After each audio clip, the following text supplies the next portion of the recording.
제5강 어디를 사는지보다 언제 사는지가 훨씬 중요하다. 보통 부동산 투자 관련 방송이나 강의 같은 것들을 들어보면 개발 호재 같은 것들을 이제 많이 이야기를 합니다. 어디에 GTX가 들어오고 또 어디에 지하철이 생기고 이제 어디에 주거 환경이 크게 개선되니까 투자해야 된다, 뭐 이런 이야기들인데요. 이런 것들이 집값에 영향을 미치지 않는 것은 아니지만 이런 것들은 이제 집값 상승의 핵심 요인이 아니라 이런 부차적인 요인에 불과합니다. 또 비슷한 사례로 이제 부동산 스터디 카페 같은 곳에서 보면 비슷한 급지들 간에 뭐 어디가 더 좋고 어디가 더 나쁜지 이제 이런 토론을 하는 경우도 있고, 또 심지어는 이제 같은 동네 안에서도 어디가 대장 아파트고 어디가 추종 아파트인지 이걸 가지고 이제 주민들끼리 다투기도 합니다. 근데 하지만 이런 것들도 개발 호재와 마찬가지로 또 집값과 관련된 그런 부차적인 요인일 뿐입니다. 이런 개발 호재나 이제 급지 비교 같은 것들은 공통적으로 이제 어디를 사야 하는가라는 이제 질문에 초점을 맞추고 있습니다. 하지만 실제 부동산 투자에서 어디에 투자했는지는 생각보다 중요하지가 않습니다. 어디가 더 좋은지를 가지고 한참 싸웠는데 지나고 보면은 그 싸웠던 지역들이 모두 다 그냥 서로 앞서거니 뒤서거니 하면서 그냥 비슷하게 올라 있는 경우가 더 많습니다. 실제 부동산 투자에서 중요한 것은 바로 언제 사야 하는가라는 질문입니다. 예를 들어서 만약에 우리가 2013년에 서울에 있는 아파트를 샀다고 하면은 이거는 어디를 샀든지에 상관없이 100%, 200%씩 다 올랐습니다. 또 반대로 만약에 2009년에 우리가 서울에 있는 아파트를 샀다고 하면 이것도 마찬가지로 어디를 샀든지에 상관없이 2013년까지 집값 하락을 피할 수가 없었습니다. 그래서 어디를 사야 하는가라는 질문보다는 언제 사야 하는가라는 질문이 훨씬 중요한 것입니다.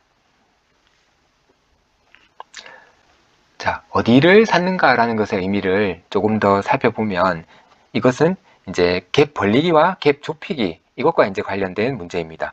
이게 뭐냐 하면 만약에 상급지와 하급지 또는 중심지와 주변지에 있는 아파트들이 서로 이제 시차를 두고 오르내리는 현상입니다.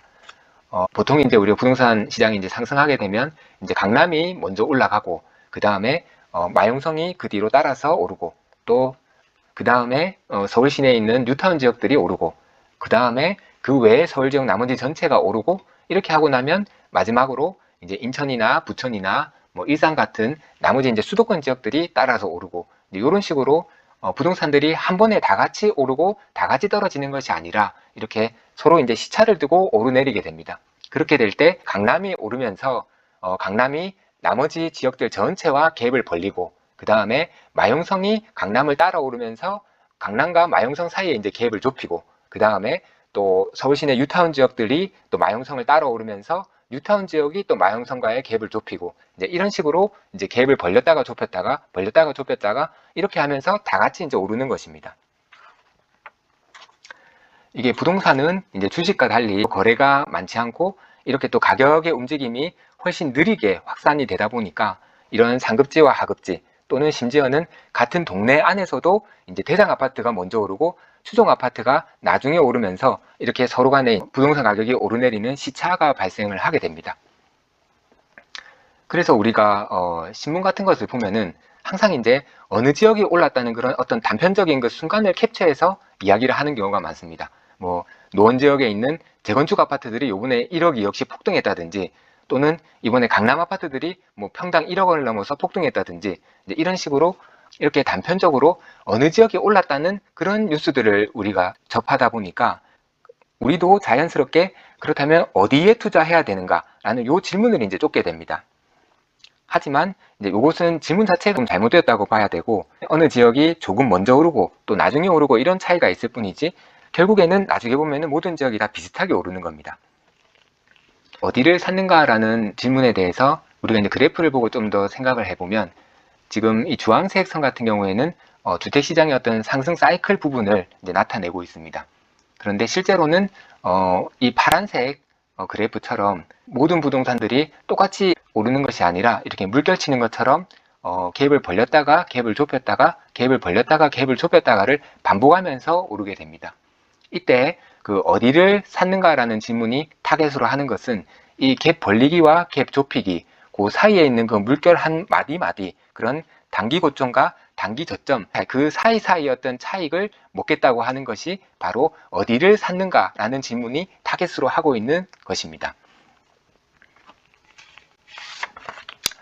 반면에 이제 언제 샀는가라는 의미는 이것은 이제 주택시장의 사이클과 관련된 부분입니다.